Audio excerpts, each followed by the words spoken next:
chapter James and then verses 2 through 8. James 1, 2 through 8. Is the fax muted or no? It should be. It's not what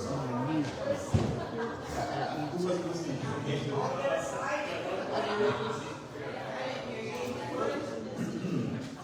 As I was saying, we're going to be looking at the book of James, chapter 1, verses 2 through 8. That was 2 through 8, chapter 1. 2 through 8, chapter 1.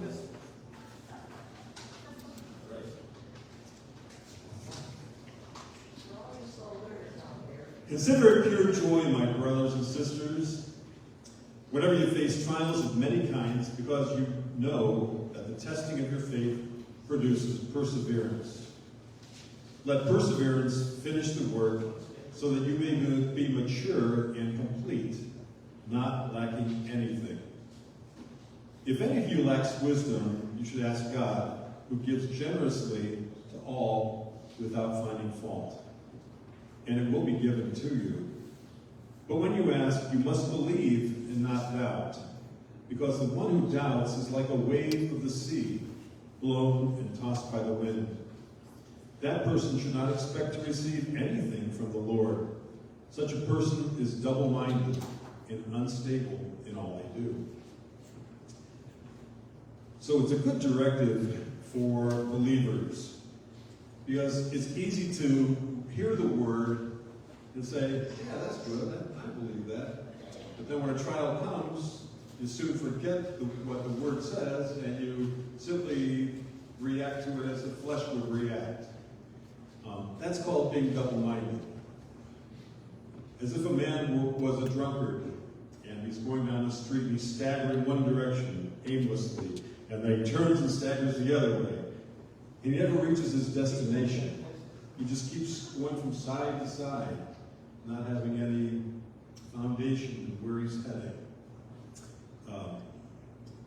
It's like a believer that believes what the word says when times are good, but when times are not so good. As I was saying, they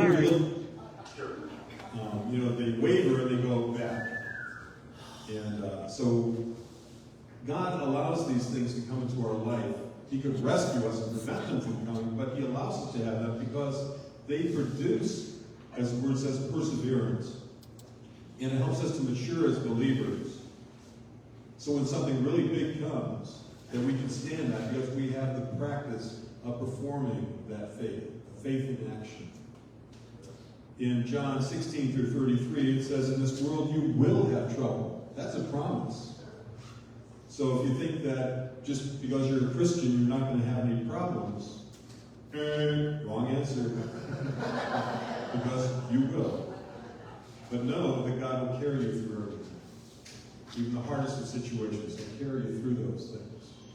And through your belief in his word, and through your trust and your faith in what he's going to do for you, he will carry you through those things. And someday you will be very mature in your faith, and when those things happen, you will just meet them head on because of you doing it, performing it.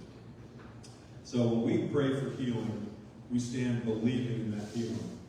We don't pray for it, say we receive it, and then we'll walk out the door and think, oh gosh, now we got to go see the doctor, and now it's, and I don't know, he said it's probably going to be 6 more months, or 8 more months, and he says it's probably going to grow, and that kind of stuff.